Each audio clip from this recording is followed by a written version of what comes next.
Scratch that. Lecky, what the f? It sucked, okay?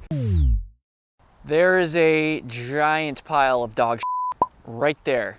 I almost stepped on it setting up the camera, so you better be thankful.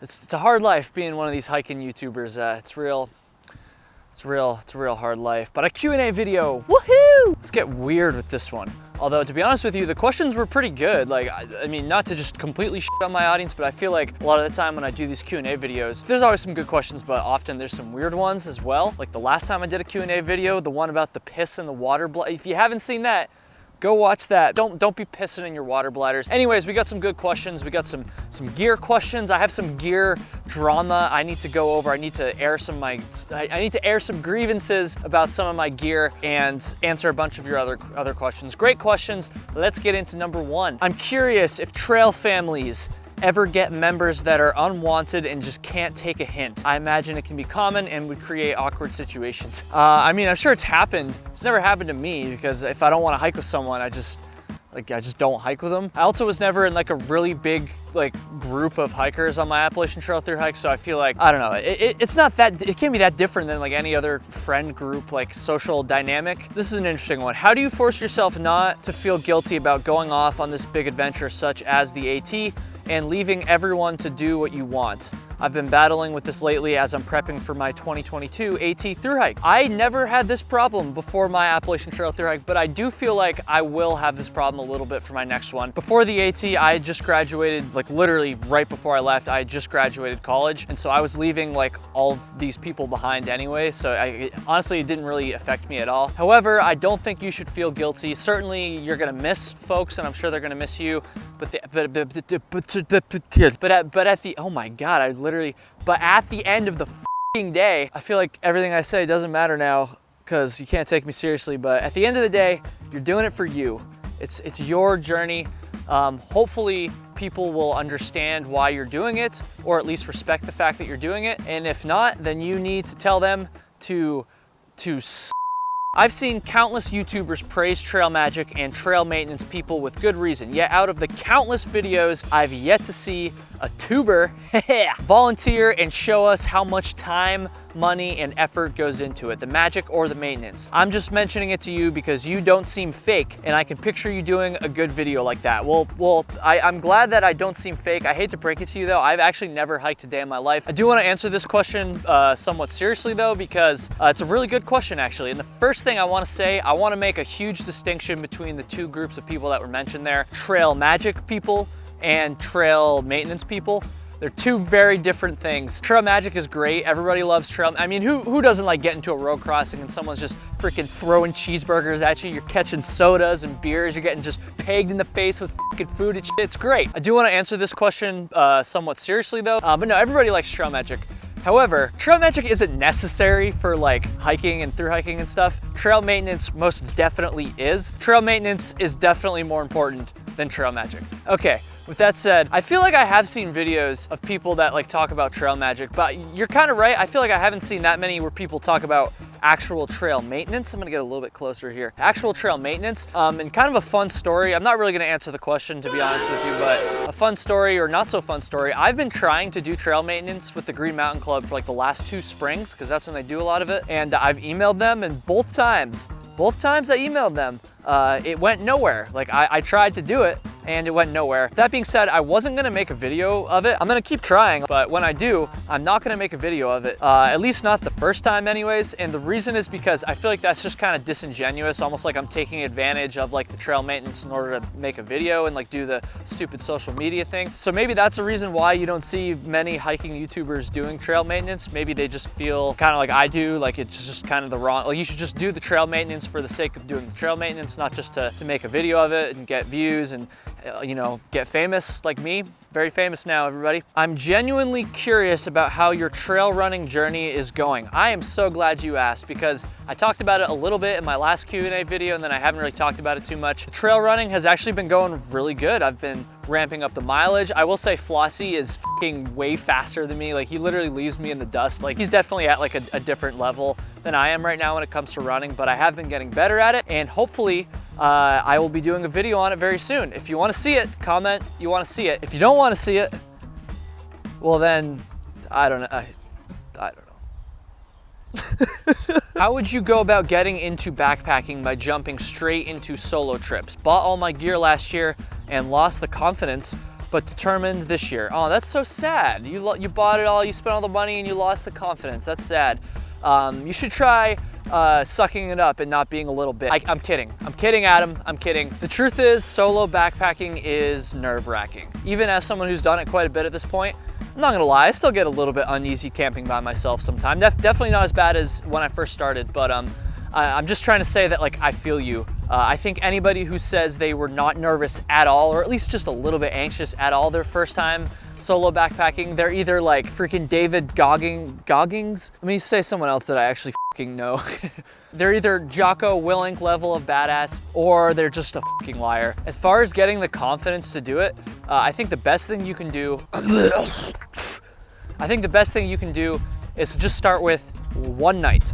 Just do a one-night trip and go to an area that you know is gonna be well-traveled. Maybe stay at a campsite that you know other people are gonna be staying at. How to find those campsites is a little bit beyond the scope of your question right now. You know, do some research, ask around on some forums and stuff, go to a popular trail, and just do one night. That way you're not committed to like a freaking like long hike by yourself, and you won't feel bad if you bail, or even if you want to bail, you probably won't, because it's just one night, it's a short trip. Start there, listen to some music in your headphones while you're sleeping at night, or while you're trying to fall asleep, to kind of drown out some of the noises that might keep you up a little bit while you're trying to fall asleep. That's my advice. Adam, good luck. Hit the like button if you guys want to see Adam get the confidence to go out there. He's gonna kill it.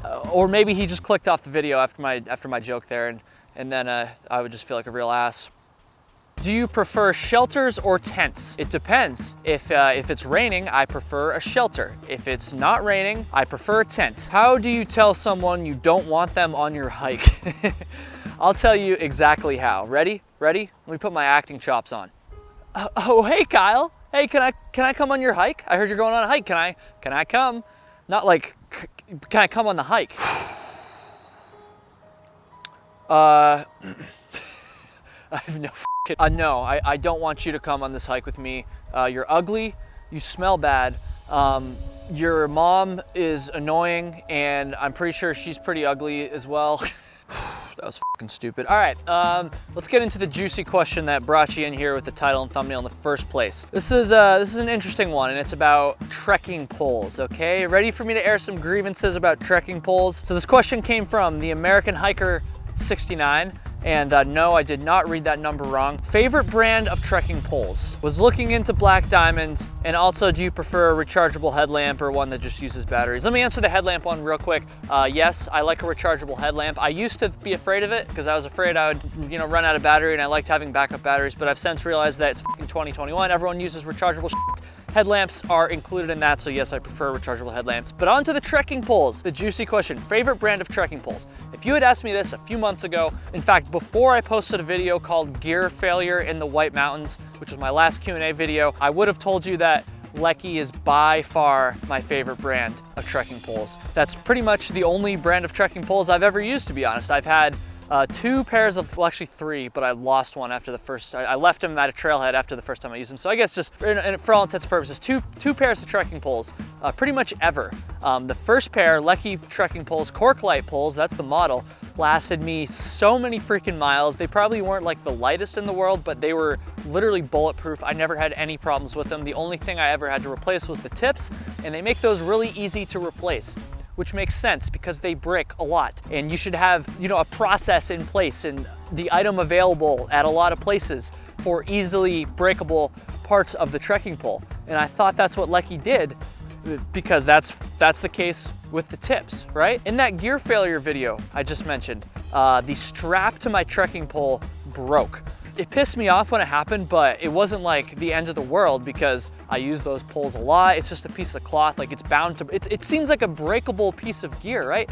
It seems like something that would break a lot, and maybe it doesn't. Apparently it doesn't, because when I got home and I started to research how I could get a replacement part, I figured at first I could just walk into like REI or something, or walk into any outfitter and find the piece that I was looking for, find the new strap, and just pop it in there and replace it. Turns out that's not the case at all. In fact, I think, and maybe I'm wrong. If I'm wrong about this, let me know, but I looked into this a lot. It was kind of a fucking pain in the ass for a while. I couldn't even find like the correct link, so I literally had to fucking email Lecky and be like, yo, like where can I buy a replacement strap for my trekking poles? Because I wasn't trying to buy a whole new set of trekking poles because one little piece of cloth on one of the poles like broke, you know, like that should be an easily replaceable part. And so it took a fucking email and, you know, waiting the however many days it takes their customer service, which was actually the people that responded were actually pretty helpful, but it took an email before I finally got a link to where I could buy this replacement strap. It turns out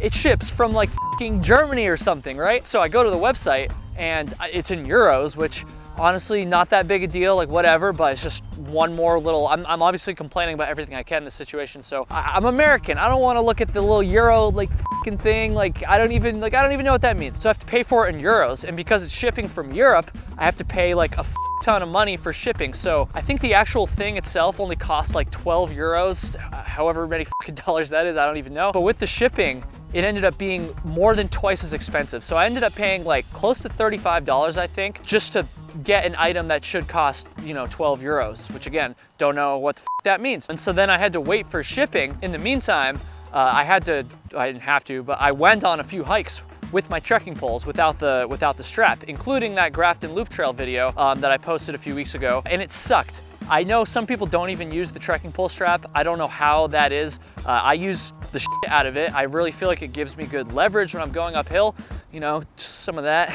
It helps me get a good grip on the shaft of the pole. I don't know, it helps me a lot. And on that Grafton Loop Trail hike, it sucked. I was complaining about it so much off camera. I'm surprised I didn't make it into the video, to be honest. I felt like it was legitimately slowing me down on a pretty long, strenuous hike like that. Eventually, it finally got here, and I was able to replace it. No thanks to Lecky, by the way, because there's no instructions fucking anywhere on how to even replace the damn thing. I was like trying to feed it through like the thing, and it was just like wicked. It was a huge pain in the ass. You think they'd have like some instructions on their website. I definitely didn't see any. I had to email them again just to get like some sort of clarification about that, and the instructions they sent me like weren't even helpful at all. I ended up going on YouTube and watching Frozen, shout out to Frozen's video on how to replace like trekking pole straps, and that was ultimately what helped me. So it's finally fixed now. It was a pain in the ass. I'm not happy about it. I don't know, has anybody else broken a trekking pole strap, especially a Lecky one? Let me know. Maybe it's only me, and that's why they don't really have like an easy process in place to fix these damn things. So I gotta say, Lecky,